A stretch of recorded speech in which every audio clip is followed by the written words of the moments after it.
Hey everybody, good afternoon. How's it going? We got another Seahawks video about an hour before, hour 15 I think actually, before the Monday Night Football game, Raiders Chargers. Pretty good game actually. I'm interested to see this one. I'm definitely going to check it out.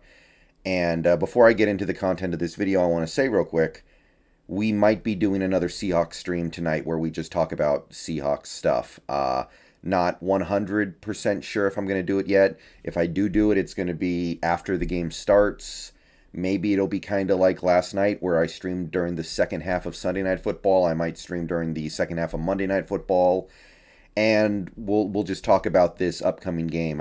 This is a big game. This is going to be an opportunity for this team to show us that they are figuring things out and actually might get to where we want them to get to this season if they perform well and win. So might do some extra content this week, and obviously we have a short turnaround, so we got to get on it.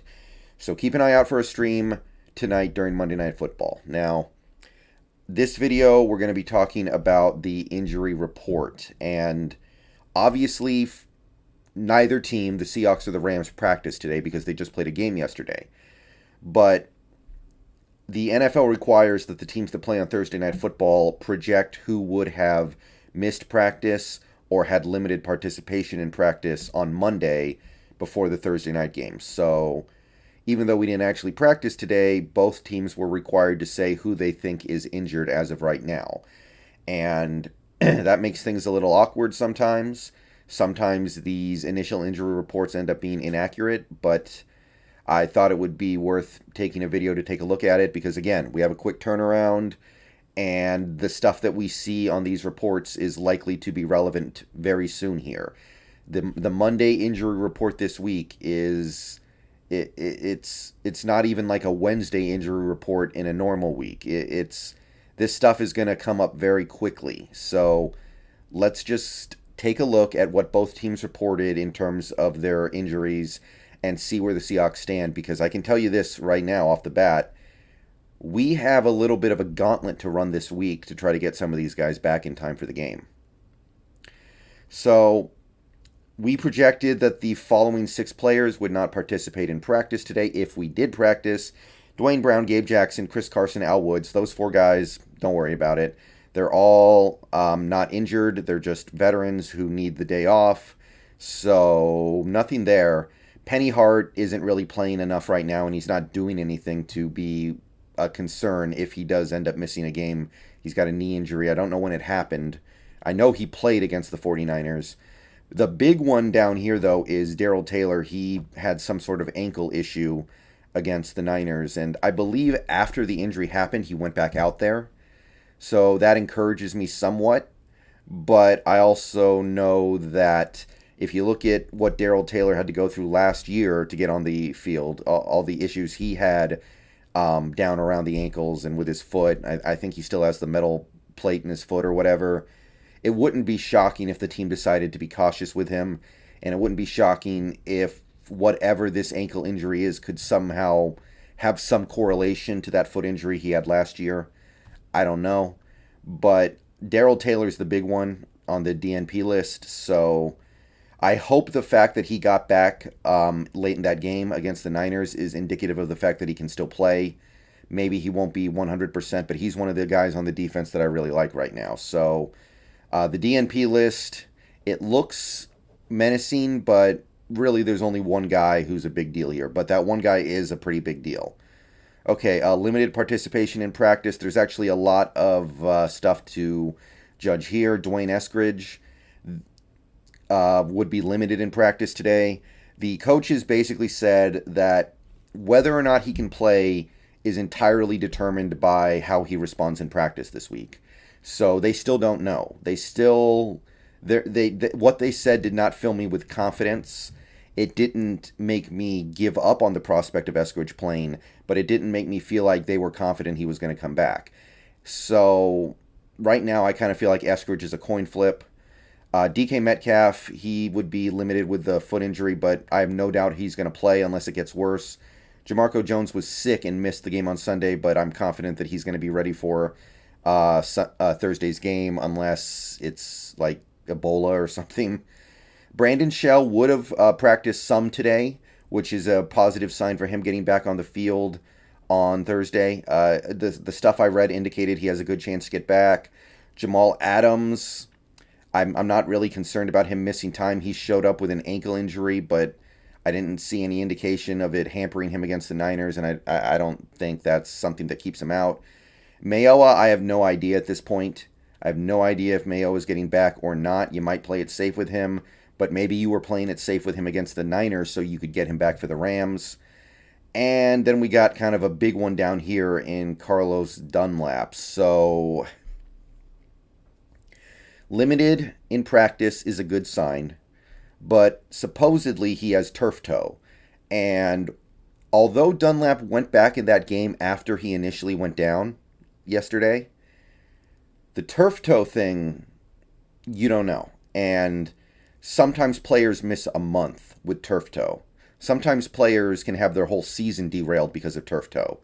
So when it came out that he had turf toe and not just cramps, that's really discouraging. And I know Dunlap hasn't put up any real stats yet this year, but he is an important part of this defense.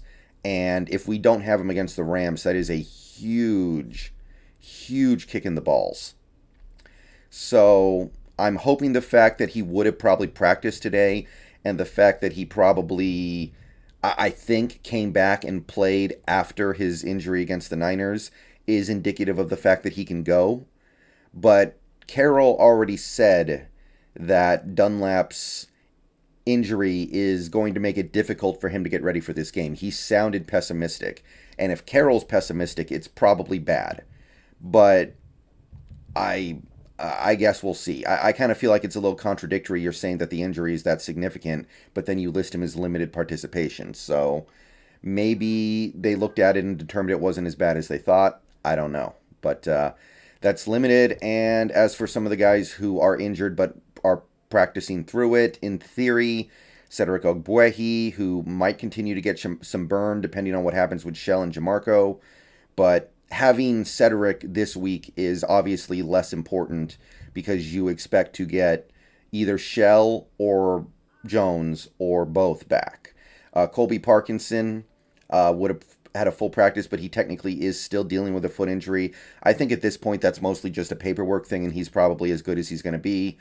Barton, Blair, and Alton Robinson, 3 defensive players, showed up as well, but I believe that what they're going through right now in terms of actually keeping them off the field is pretty minor.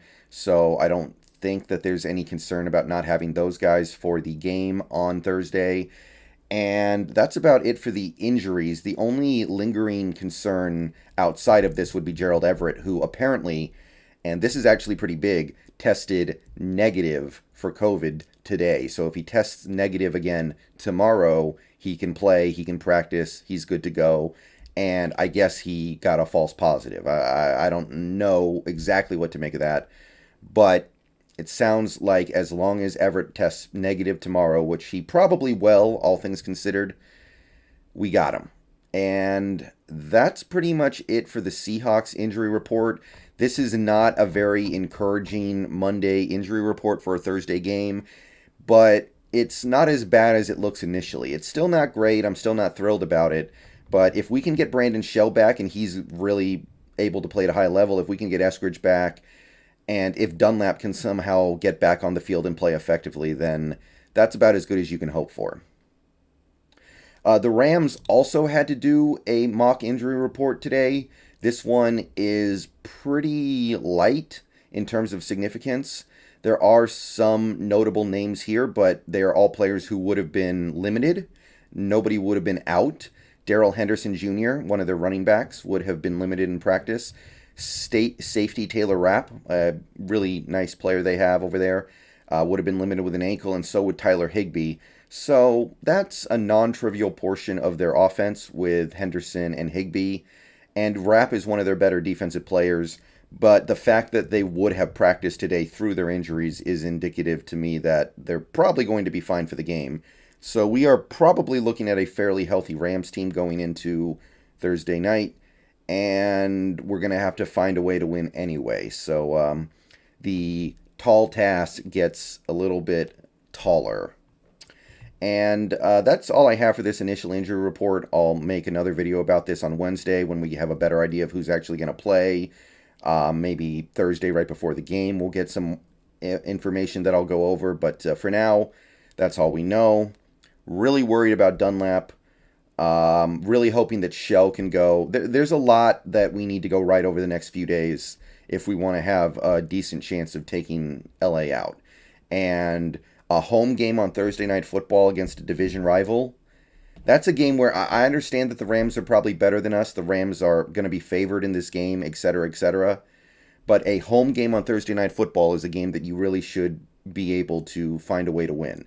So I can sit here and talk about how we're injured, they're relatively healthy, blah, blah, blah, blah, blah, blah. But realistically, when the game starts on Thursday, I'm going to say it right here, right now, I'm going to be expecting this team to find a way to get it done.